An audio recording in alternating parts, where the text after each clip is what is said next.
2016년 전국 용도별 네네. 경매 매각 통계를 한번 살펴봐 주시죠. 네, 요 용도별 매각 통계를 한번 보시면 예, 아파트 이제 용도는 이제 아파트하고요, 단독주택, 연립주택, 대지, 자동차, 상가 이렇게 기타 등으로 나와 있습니다.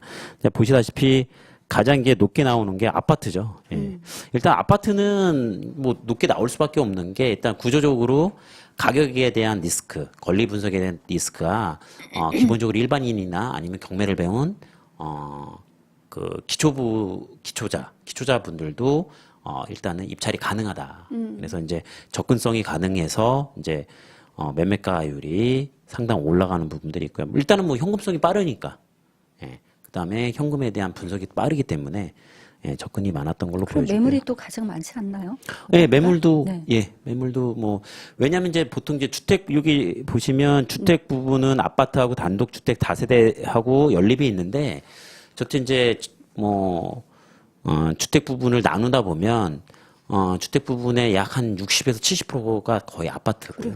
예. 그럼 뭐 30~40%가 이제 다세대, 나머지 한 10몇 프로가 이제 단독주택 정도로 나오는데 거의 대부분이 이제 아파트이기 때문에 가장 많은 부분들이 이제 아파트들이 접근하기도 나오고. 편한 게 아파트예요. 네, 아파트 같은 경우가 이제 권리 분석이 쉽고, 그다음에 가치 환산이 쉽고, 가치 판단이 쉽기 때문에 예, 아주 뭐 그렇다면 그 경매 쪽에 투자를 관심 있는 분들이 아파트부터 네네. 네, 보통은 시작을 하는 아파트부터 많이 보시는 경우가 그렇겠네요. 많습니다. 네네네. 네.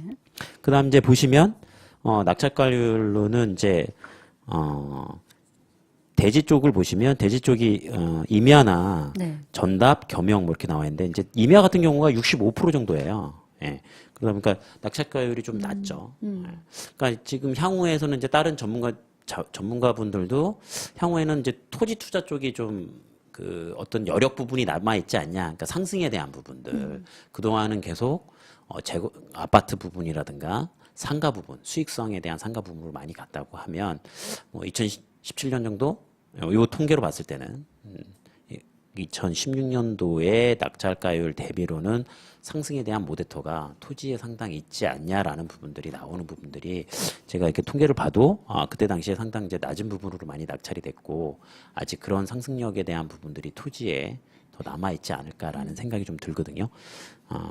그래서 뭐 내년 정도에는 이제 2017년도 경매시장 전망에서 이제 조금 더 말씀을 드리긴 하겠지만 보시면 이 2016년 통계로는 토지에서 상당 그런 상승에 대한 매력 부분들이 남아있다라는 부분들로 좀 말씀을 드릴 수 있습니다.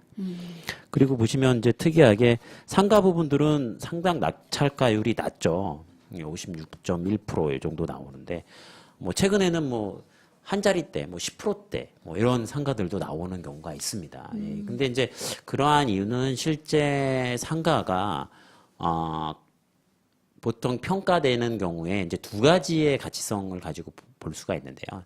첫 번째는 이제 지가, 그러니까 뭐 토지 가격, 그다음에 건축 비용 이런 걸로 이제 볼 수가 있는 부분이 있고 또 한 가지의 경우에는 이제 어떤 수익성 분석을 했을 경우에 그의 가치를 판단할 수 있겠죠. 그러니까 토지 가격도 높고 건물을 지을 때의 가격도 높지만 실제 수익성이 적다면 상가는 수익형 건물이기 때문에 실제 수익성이 낮기 때문에 거기에 맞게 투자가 들어갈 수밖에 없고 자금이 들어갈 수밖에 없기 때문에 실질적으로는 그렇기 때문에 이제 실제 평가되는 금액보다는 낙찰가율이 낮게 나오는 경우가 상당히 많습니다. 이 상가 투자는 상당히 또 쉽지 않은 부분이어서 일반인들이 또 많은 입찰을 하지 않으시고요. 어렵군요. 예. 참 전문가들이나 네네. 하실 수 있겠다라는 생각이 드는데 그래요. 그러면 일단 잠깐 쉬셨다가 서울 지역별 또 통계를 네네. 좀 살펴보겠습니다. 네, 알겠습니다. 감사합니다.